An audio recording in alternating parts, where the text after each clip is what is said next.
అందరికీ good evening. దేశవ్యాప్తంగా కూడా ఎన్నికల ఒపీనియన్ పోల్పై ఇవాళ షెడ్యూల్ వచ్చింది. సిఈసి ఇవాళ 5 రాష్ట్రాల ఎన్నికలకు సంబంధించినటువంటి షెడ్యూల్ విడుదల చేశారు. నవంబర్ 3 నుంచి నవంబర్ 30వ తేదీ వరకు 5 రాష్ట్రాల్లో వివిధ దశల్లో ఎన్నికలు జరగబోతున్నాయి. తెలంగాణలో కూడా నవంబర్ 30వ తేదీన ఎన్నికలు జరగబోతున్నాయి. దేశవ్యాప్తంగా వచ్చేటువంటి జనరల్ ఎలక్షన్కి సంబంధించి 2024 జనరల్ ఎలక్షన్కి సంబంధించి సెమీఫైనల్గా భావించేటువంటి ఎన్నికల ఫలితాలు ఎలా ఉండబోతున్నాయనేటువంటి ఆసక్తి అన్ని రాజకీయ పక్షాల్లోనూ సామాన్య ప్రజానీకంలో కూడా ఉన్నాయి. రాజకీయాలను క్లోజ్గా ఫాలో అయ్యేవారు అందరిలో కూడా ఉన్నాయి. అయితే ఎన్నికల ఫలితాలు అంటే దాదాపుగా 679 నియోజకవర్గాల్లో 16 కోట్ల మందికి పైగా ప్రజలు ఓటు హక్కును వినియోగించుకునేటువంటి అవకాశం ఉన్నటువంటి ఈ ఎలక్షన్కి సంబంధించి రిజల్ట్స్ 2024 జనరల్ ఎలక్షన్ను రిఫ్లెక్ట్ చేస్తాయనేటువంటి ఒక అభిప్రాయం ఉంది. ఇలాంటి పరిస్థితుల్లో రిజల్ట్ ఏ విధంగా ఉంది, ఈ 5 రాష్ట్రాల్లో ప్రజలు ఎలా స్పందించబోతున్నారనే ఆసక్తి ఉంది. ఎక్కువ లేట్ చేయకుండా నేను చెప్తాను, పొద్దున్నుంచి కూడా చెప్తున్నాము. ఏబీపీ సి ఓటర్ సంస్థతో కలిసి ఒపీనియన్ పోల్ను మీ ముందుకు తీసుకొచ్చింది. సి ఓటర్ ఏబీపీ చాలా కాలంగా ఒపీనియన్ పోల్స్ను నిర్వహిస్తూ ఉన్నాయి. ఎగ్జాక్ట్గా ప్రతి సందర్భంలోనూ దాదాపుగా ఎగ్జాక్ట్ నెంబర్స్నే ఏబీపీ సి ఓటర్ ప్రిడిక్ట్ చేయగలిగింది. ఈసారి కూడా నెంబర్స్ తోటి నేను సిద్ధంగా ఉన్నా. అందరి ఆసక్తి, మన తెలుగు వాళ్ళందరి ఆసక్తి తెలంగాణకు సంబంధించి ఉంటుంది. మిగతా రాష్ట్రాల కంటే కూడా ముందు తెలంగాణతోనే మొదలు పెడదాం. తెలంగాణలో ఈసారి హంగ్ అసెంబ్లీ రాబోతోంది. కాంగ్రెస్ పార్టీ అతిపెద్ద పార్టీగా అవతరించబోతోంది. ఏబీపీ సి ఓటర్ సర్వే ప్రకారం బీఆర్ఎస్ పార్టీ అత్యంత బలంగా ఉంది అనుకున్నటువంటి పరిస్థితుల్లో ఇది క్లియర్ కట్ మార్పుగా చెప్పుకోవచ్చు. 10% స్వింగ్ తోటి కాంగ్రెస్ పార్టీ ముందుకు రాబోతోంది. 2018 ఎన్నికల్లో కేవలం 28% ఓట్లతో 19 స్థానాలు సాధించినటువంటి కాంగ్రెస్ పార్టీ ఈసారి 38.8% ఓట్లతోటి రాష్ట్రంలో అతిపెద్ద పార్టీగా అవతరించబోతోంది. 10% ఓట్లు పెరగబోతున్నాయి. 10.5% స్వింగ్ కనిపిస్తూ ఉంది. కాంగ్రెస్ పార్టీ సాధించబోయేటువంటి సీట్ల ప్రొజెక్షన్ మినిమం 48 నుంచి 60 స్థానాల్లో కాంగ్రెస్ పార్టీ గెలుపొందేటువంటి అవకాశం ఉంది. క్లియర్ కట్గా రాష్ట్రంలో అతిపెద్ద పార్టీగా కాంగ్రెస్ పార్టీ అవతరించబోతోంది. ఆ తర్వాత బీఆర్ఎస్ కాంగ్రెస్ పార్టీ 10% స్వింగ్ అంటే 10% ఓట్లను పెంచుకుంటుంటే బీఆర్ఎస్ పార్టీ 9.5% ఓట్లను కోల్పోబోతుంది. 2018 ఎన్నికల్లో 47% వరకు ఓట్లను సాధించినటువంటి బీఆర్ఎస్ ఈసారి 37.5% ఓట్లకే పరిమితం కాబోతోంది. అలాగే చాలా యాంటిసిపేషన్స్ ఉన్నటువంటి బీజేపీ తెలంగాణలో ప్రధాన ప్రతిపక్షంగానో లేకపోతే అధికార పక్షంగానో అవతరిస్తుంది అని ఏడాది కింద నుంచి కూడా ప్రొజెక్షన్స్ పెంచినటువంటి బీజేపీ ప్రభావం మాత్రం అంతగా కనిపించట్లేదు. కాకపోతే బీజేపీ ఓట్ల శాతం బాగా పెరుగుతోంది. కిందటి ఎన్నికల్లో 7% ఓట్లు సాధించినటువంటి బీజేపీ ఈసారి 16.3% ఓట్లను సాధించబోతోంది. బీజేపీ కూడా 9% ఓట్లను పెంచుకోబోతోంది. ఇక మిగిలిన వారి ఓట్లు అంటే మిగతా అదర్స్ ఓట్లు తెలంగాణలో 2018లో 17.8% ఉన్నాయి. అది ఇప్పుడు 7%కి పరిమితం కాబోతోంది. అంటే 10% అదర్స్ ఓట్లు తగ్గుతున్నాయి. అదర్స్ అంటే కిందటి ఎన్నికల్లో తెలుగుదేశం పార్టీ పోటీ చేసింది, అలాగే మరికొన్ని పార్టీలు పోటీ చేశాయి. వాళ్ళ ఓట్లన్నీ కూడా కన్సాలిడేట్ అయ్యి పోటీ ఈసారి మాత్రం 3 పక్షాల మధ్యనే ఉండబోతోంది. అందులో ముందంజలో కాంగ్రెస్ పార్టీ ఉంటుంది. అలాగే అలయన్స్ ప్రకారం చూసుకున్నా కూడా కాంగ్రెస్ పార్టీ అంటే ఐఎన్సీ చూసుకుంటే 19 లాస్ట్ ఎలక్షన్లో 19 సీట్లు వచ్చాయి కాంగ్రెస్ పార్టీకి. ఈసారి 54 స్థానాలు వస్తాయి అనేటువంటి ప్రొజెక్షన్ సి ఓటర్ సర్వే ఇస్తుంది. అంటే 35 సీట్లు కాంగ్రెస్ పార్టీకి పెరగబోతున్నాయి. అలాగే బీజేపీ కేవలం 1 స్థానంలో మాత్రమే కిందటి ఎన్నికల్లో గెలిచింది. రాజాసింగ్ మాత్రం గెలిచారు ఓల్డ్ సిటీలో. ఈసారి బీజేపీకి 8 చోట్ల గెలుపు లభించేటువంటి అవకాశం ఉంది. మొత్తం 7 సీట్లు బీజేపీకి పెరుగుతున్నాయి. ఇక బీఆర్ఎస్ విషయానికి వస్తే సీట్లను బాగా కోల్పోనుంది బీఆర్ఎస్. 88 స్థానాల్లో గెలుపొందినటువంటి బీఆర్ఎస్ పార్టీ ఈసారి 49 స్థానాలకు మాత్రమే పరిమితం అవుతుందని ఓట్ల ప్రొజెక్షన్ బట్టి అంచనా వేశారు. 39 స్థానాల్లో బీఆర్ఎస్ పార్టీ అభ్యర్థులను కోల్పోబోతుంది. ఇక మిగిలిన స్థానాలు ఉంటే కిందటిసారి 11 స్థానాల్లో ఇతరులు గెలుపొందారు. అంటే తెలుగుదేశం మజ్లిస్ కలిపి 11 స్థానాల్లో గెలుపొందారు. ఇప్పుడు 8 స్థానాల్లో ఇతరులు గెలుపొందుతున్నారనేటువంటి ప్రొజెక్షన్ ఉంది. బహుశా 7 స్థానాల్లో మజ్లిస్ ఎప్పుడు గెలుపొందుతూ ఉంటుంది. దానికి మరొక స్థానం జాయిన్ అవ్వచ్చు, లేకపోతే ఇంకా వేరే ఇతరులు ఎవరైనా సరే ఒక సీట్ వచ్చేటువంటి అవకాశం ఉంది. ఇది తెలంగాణకు సంబంధించినటువంటి ప్రొజెక్షన్. ఇక నేను మరొకసారి చెప్తున్నా, సీట్ల ప్రొజెక్షన్ ఏ రేంజ్లో ఉండబోతుంది, ఒక్కొక్క స్థానం నుంచి ఏ రేంజ్లో ఉండబోతుంది. ఐఎన్సీ అంటే ఇండియన్ నేషనల్ కాంగ్రెస్కు 48 నుంచి 60 స్థానాలు, బీఆర్ఎస్కు 43 నుంచి 55 స్థానాలు, అలాగే బీజేపీకి 5 నుంచి 11 స్థానాలు. ఇది ఓట్ల ప్రొజెక్షన్. అయితే ఇక్కడ ఒక విషయం స్పష్టంగా చూసుకోవాలి. తెలంగాణకు సంబంధించి 119 స్థానాలు కాబట్టి ఏ పార్టీకైనా సరే 60 స్థానాలు వస్తే వాళ్ళు ప్రభుత్వాన్ని ఏర్పాటు చేసేటువంటి అవకాశం ఉంది. మ్యాక్సిమం కేసులో కాంగ్రెస్ పార్టీ 60 స్థానాలను పొందేటువంటి అవకాశం ఉంది. ఒకవేళ వాళ్ళకి 60 స్థానాలు వస్తే కనుక హంగు కాకుండా అధికారాన్ని ఏర్పాటు చేసేటువంటి అవకాశం కూడా ఉంది. అలాగే సర్వేలో ఫలితాలు 1 or 2% వేరియేషన్ ఉంటుంది కాబట్టి ఒకవేళ 60 నుంచి ఇంకొంచెం పైకి రావచ్చు, లేదా 60కి తగ్గొచ్చు. అలాగే రెండు పార్టీల మధ్య ఉన్నటువంటి గ్యాప్ కూడా బీఆర్ఎస్కు అలాగే కాంగ్రెస్ పార్టీకి మధ్య ఉన్న గ్యాప్ కూడా పెద్దగా ఏం లేదు. 37.5% బీఆర్ఎస్కు ఓట్లు వస్తుంటే కాంగ్రెస్ పార్టీకి 38.8%. అంటే ఓన్లీ 1.3% డీవియేషన్ మాత్రమే ఉంది. ఆ డీవియేషన్ అనేది మరింత పెరగొచ్చు లేదా తగ్గొచ్చు, తగ్గే అవకాశం ఉంది. కాబట్టి ఎక్కువ వేరియేషన్ లేదు. ఒకవేళ డీవియేషన్ తగ్గితే కనుక హంగు క్లియర్గా వస్తుంది. ఒకవేళ డీవియేషన్ పెరిగితే కనుక కాంగ్రెస్ పార్టీకి కనుక ఇంకొంచెం 38.8 40 వరకు వెళ్తే కనుక కాంగ్రెస్ పార్టీ క్లియర్గా అధికారాన్ని ఫామ్ చేసేటువంటి అవకాశం ఉంది. కానీ ప్రజెంట్ సినారియోలో ప్రస్తుతం ఇచ్చినటువంటి లెక్కల ప్రకారం కాంగ్రెస్ పార్టీ కూడా మ్యాక్సిమం లెవెల్లో అంటే 48 నుంచి 60 స్థానాలు మ్యాక్సిమం సీట్లు సాధిస్తే హంగు లేకుండా ప్రభుత్వాన్ని ఏర్పాటు చేసే అవకాశం ఉంటుంది. కానీ యావరేజ్ తీసుకున్నట్లయితే, ఇక్కడ ఇచ్చినటువంటి ప్రొజెక్షన్స్ని యావరేజ్ తీసుకున్నట్లయితే తెలంగాణలో హంగు వచ్చేటువంటి అవకాశాలు ఎక్కువగా ఉన్నాయి. హంగు వస్తే ఏ పార్టీ ఎవరితో ఉంటుంది, ఎవరితో వెళ్తారు అనే దానిపై కూడా చాలా ఊహాగానాలు ఉన్నాయి. అలాగే హంగు వస్తే ఇప్పుడు బీజేపీకి 8 సీట్ల వరకు, అలాగే మజ్లిస్కి కూడా 8 సీట్ల వరకు వచ్చేటువంటి అవకాశం ఉంది. ఇలాంటి పరిస్థితుల్లో బీఆర్ఎస్తో ఎవరు కలుస్తారు, లేకపోతే కాంగ్రెస్తో ఎవరు కలుస్తారు? ఖచ్చితంగా బీజేపీ కాంగ్రెస్ కలిసేటువంటి పరిస్థితి లేదు. కాబట్టి మిగిలిన వాళ్ళు ఎవరెవరు కలుస్తారు అనేది ఒక క్వశ్చన్ లాగా ఉంటుంది. ఎవరెవరితో కలుస్తారు, ఎవరు కలిసి అధికారాన్ని ఫామ్ చేస్తారు, లేకుంటే కొంచెం ఎర్రతోటి ఏదో ఒక పార్టీ ముందంజ వేస్తుంది అనేది కూడా చూడాల్సి ఉంటుంది.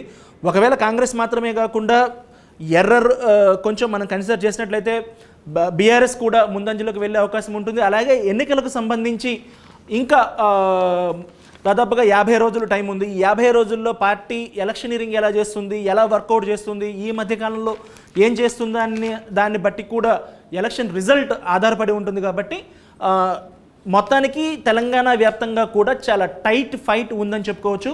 ఇక సర్వే విషయాలు కనుక తీసుకున్నట్లయితే దేశవ్యాప్తంగా మెథడాలజీ ఎలా ఫాలో అయ్యారు, ఎన్ని శాంపిల్స్ తీసుకున్నారంటే తెలంగాణకు సంబంధించి మొత్తం కూడా అన్ని రాష్ట్రాలకు సంబంధించి దాదాపుగా 1,00,000కు పైగా శాంపిల్స్ సేకరించడం జరిగింది. అయితే తెలంగాణ విషయాన్ని తీసుకున్నట్లయితే తెలంగాణలో 11,900 శాంపిల్స్ తీసుకున్నారు. అన్ని లోక్సభ నియోజకవర్గాల పరిధిలో, అన్ని అసెంబ్లీ నియోజకవర్గాల పరిధిలో శాంపిల్స్ని తీసుకొని ఈ సర్వేని ప్రొజెక్ట్ చేయడం జరుగుతుంది. Confidence level, survey result level 95% ABP C Voter confirm చేస్తుంది. సి ఓటర్ చేసినటువంటి సర్వే ఇది, ఏబీపీ ద్వారా మీకు ప్రసారం అవుతుంది. ఇక తెలంగాణ చూసుకున్నట్లయితే తెలంగాణ తర్వాత ప్రతి ఒక్కళ్ళకు కూడా దేశవ్యాప్తంగా కూడా నరేంద్ర మోదీ మళ్ళీ మూడోసారి అధికారంలోకి వస్తారా రావాలంటే ఇప్పుడు జరిగే ఎన్నికల రిజల్ట్స్ మీద ఆధారపడి ఉంటుంది. తెలంగాణ తర్వాత ఛత్తీస్గఢ్, మధ్యప్రదేశ్, రాజస్థాన్, మిజోరాం రాష్ట్రాల్లో ఎన్నికలు జరుగుతూ ఉన్నాయి. అక్కడ పరిస్థితి ఎలా ఉందో చూసుకున్నట్లయితే రాజస్థాన్, అది పెద్ద రాష్ట్రం రాజస్థాన్, అక్కడ దాదాపుగా 200 సీట్లు ఉన్నాయి. 200 సీట్లు అంటే మ్యాజిక్ ఫిగర్ 101 సీట్లు ఎవరికి వస్తే వాళ్ళ అధికారాన్ని ఫామ్ చేసే అవకాశం ఉంటుంది. అయితే బీజేపీ రాజస్థాన్లో అధికారంలోకి వచ్చేటువంటి సూచనలు కనిపిస్తున్నాయి. 137 స్థానాల వరకు బీజేపీకి వచ్చేటువంటి అవకాశం ఉంది. కాంగ్రెస్ పార్టీ మంచి రిజల్ట్ వచ్చినప్పటికీ కూడా కిందటి కంటే ఓట్ల శాతం కాంగ్రెస్కి పెరుగుతున్నప్పటికీ కూడా సీట్లు అంతగా పెరగడం లేదు. దానివల్ల కాంగ్రెస్ పార్టీ లూజ్ అయ్యేటువంటి పరిస్థితి రాజస్థాన్లో కనిపిస్తుంది. కిందటి ఎలక్షన్లో కాంగ్రెస్కు 39.3% ఓట్లు వచ్చాయి. ఈసారి 42% ఓట్లు వస్తున్నాయి. కానీ ఓట్లు పెరిగినా కూడా కాంగ్రెస్ కన్నా బీజేపీకి మరింత ఎక్కువగా ఓట్లు పెరగడం వల్ల కాంగ్రెస్ పార్టీ ఈసారి అధికారంలోకి వచ్చేటువంటి అవకాశం లేదు రాజస్థాన్లో అనేది స్పష్టమవుతుంది సర్వే నుంచి. బీజేపీకి 38.8% ఓట్లు 2018లో వచ్చాయి. ఈసారి 46.7% ఓట్లతోటి, అంటే దాదాపుగా 8% ఓట్లు బీజేపీకి పెరుగుతున్నాయి రాజస్థాన్లో. అలాగే మిగిలిన పార్టీలకి బీఎస్పీకి ఓట్లను కోల్పోతుంది, ఇక ఇతరులు కూడా ఓట్ల సంఖ్యను కోల్పోతున్నారు. ఇవన్నీ కూడా కాంగ్రెస్ బీజేపీకి టర్న్ అవుతున్నాయి. అంటే అక్కడ కూడా ఓటర్లు కన్సాలిడేట్ అవుతున్నారు. అంటే జనరల్ ఎలక్షన్కి ముందు జరుగుతున్నవి కాబట్టి రీజనల్ పార్టీలు కానీ లేకపోతే ఇతరుల పార్టీల కన్నా కూడా మెయిన్ ఫోకస్లో ఉండేటువంటి పార్టీలు కాంగ్రెస్ లేదా బీజేపీ వైపు మొగ్గు చూపడానికి ప్రజలు ఇష్టపడుతున్నట్లుగా అర్థమవుతుంది. ఎందుకంటే ఈ ఓట్ల శాతం అంతా కూడా రెండు పార్టీలకి టర్న్ అవుతుంది కాబట్టి. సో ఇక్కడ చూసుకున్నట్లయితే కాంగ్రెస్కి సీట్లు బాగా తగ్గిపోతున్నాయి. కిందటిసారి 100 సీట్లు వచ్చినటువంటి కాంగ్రెస్ ఈసారి 36 స్థానాలు కోల్పోతుంది. బీజేపీ అదే సమయంలో దగ్గర 59 స్థానాలను పెంచుకుంటుంది. కాబట్టి క్లియర్గా రాజస్థాన్లో విజయం బీజేపీ వైపు కనిపిస్తూ ఉంది. ఎలాంటి డీవియేషన్ లేదు ఇందులో. ఇక ఛత్తీస్గఢ్ విషయానికి వస్తే ఛత్తీస్గఢ్ మధ్యప్రదేశ్లో పోటాపోటీ కనిపిస్తుంది. ఛత్తీస్గఢ్లో కిందటిసారి కాంగ్రెస్ పార్టీకి 68 స్థానాలు వచ్చాయి. అయితే ఈసారి ఆ సంఖ్య తగ్గబోతోంది. కాంగ్రెస్ దాదాపుగా 20 సీట్లను కోల్పోబోతుంది. కాంగ్రెస్ పార్టీకి ప్రొజెక్షన్ ఈసారి ఎలా ఉందంటే 45 స్థానాల నుంచి 51 స్థానాలు, అలాగే బీజేపీకి 39 స్థానాల నుంచి 45 స్థానాలు. అంటే టైట్ ఫైట్ కనిపిస్తుంది. ఇక్కడ బ్రాకెట్స్ చూసుకున్నట్లయితే బీజేపీ దగ్గర కాంగ్రెస్ మినిమం ఎంతో బీజేపీ మ్యాక్సిమం అంత ఉంది. అలాగే కాంగ్రెస్ పార్టీ కూడా ఇక్కడ మొత్తం 90 సీట్లు కాబట్టి 46 మ్యాజిక్ ఫిగర్, 46 సీట్లు ఎవరికన్నా వస్తే వాళ్ళు గెలిచినట్లు. సో మ్యాజిక్ ఫిగర్ కంటే క్లియర్ కట్ ఎడ్జ్ కనిపించట్లేదు. రెండు పార్టీలు కూడా పోటాపోటీగా కనిపిస్తున్నాయి. బీజేపీ మ్యాక్సిమం 45 వరకు పెర్ఫామ్ చేయగలుగుతుంది, కాంగ్రెస్ పార్టీ 45 నుంచి మొదలు పెడుతుంది. అంటే కిందటి ఎన్నికల్లో క్లియర్ కట్ ఎడ్జ్ ఉన్నటువంటి కాంగ్రెస్ పార్టీ, అంటే కిందటి ఎన్నికల్లో మన రిజల్ట్ చూసినట్లయితే కాంగ్రెస్కి 68, బీజేపీకి 15 మాత్రమే వచ్చాయి లాస్ట్ ఎలక్షన్లో ఛత్తీస్గఢ్లో. ఇప్పుడు ఆ నెంబర్ బాగా మారుతోంది. ఎందుకంటే 15 స్థానాల నుంచి బీజేపీ దగ్గర 42 వరకు, యావరేజ్ చూస్తే 42 వరకు గెలుచుకునేటువంటి పరిస్థితి కనిపిస్తుంది. అంటే ఏకంగా 27 స్థానాల్లో బీజేపీ మెరుగైతే కాంగ్రెస్ పార్టీ 20 స్థానాలను కోల్పోయింది. కాబట్టి ఛత్తీస్గఢ్లో బీజేపీ బాగా ఇంప్రూవ్ అయింది. సో అక్కడ కూడా విజయం ఎవరిని వరుస్తుంది అనేది కనిపించట్లేదు. చాలా టైట్ ఫైట్ నడుస్తుంది. ఇక మధ్యప్రదేశ్ అనేది చాలా పెద్ద రాష్ట్రం. అక్కడ 230 స్థానాలు ఉన్నాయి. 230 స్థానాలకు సంబంధించి 116 స్థానాలు ఎవరికి వస్తే వాళ్ళు గెలుపొందుతారు. 116 స్థానాలకైతే ఇక్కడ కూడా చాలా టైట్ ఫైట్. ఛత్తీస్గఢ్లో ఎలా ఉందో పరిస్థితి ఇక్కడ కూడా అలాగే ఉంది. కాంగ్రెస్ పార్టీ 113 స్థానాల నుంచి 125 స్థానాలు. అంటే కాంగ్రెస్ పార్టీ పరిస్థితి కోల్పోలేదు, మెరుగవలేదు. కిందటి ఎలక్షన్తో పోలిస్తే పెద్దగా మార్పేం లేదు. ఓట్ల శాతం పెరిగింది కాంగ్రెస్కు 40.9% నుంచి 44.6%, అంటే 3.7% స్వింగ్ కాంగ్రెస్కి పెరిగింది. సేమ్ బీజేపీ కూడా 41 నుంచి 44.7%, అంటే 3.7% స్వింగ్ బీజేపీకి పెరిగింది. మిగిలిన వాళ్ళ ఓట్లు తగ్గుతున్నాయి. మిగిలిన పార్టీలో బీఎస్పీ కానీ ఇతర పార్టీలు లోకల్గా ఉన్నటువంటి పార్టీలన్నీ కూడా తగ్గుతున్నాయి. సో ఇక్కడ కూడా కాంగ్రెస్ బీజేపీ వైపే ఓటర్లు వెళ్ళిపోతున్నారు. మధ్యప్రదేశ్ సినారియో తీసుకున్నట్లయితే రెండు పార్టీలకు కూడా 3% ఓట్లు పెరిగాయి. అంటే కిందటి ఎలక్షన్లో ఎలాంటి రిజల్ట్ ఉందో ఇప్పుడు కూడా దాదాపు అదే ఉంటుంది. కిందటి ఎలక్షన్లో మనకి బీజేపీకి కాంగ్రెస్ పార్టీకి దాదాపుగా సరిసమానమైన సీట్లు వచ్చాయి. కేవలం 5 సీట్ల మధ్య డిఫరెన్స్ ఉంది. సేమ్ ఇప్పుడు కూడా అలాగే కనిపిస్తుంది. బీజేపీకి 104 నుంచి 116 వస్తే కాంగ్రెస్ పార్టీకి 113 నుంచి 125 స్థానాల్లో 113 నుంచి 125 స్థానాల్లో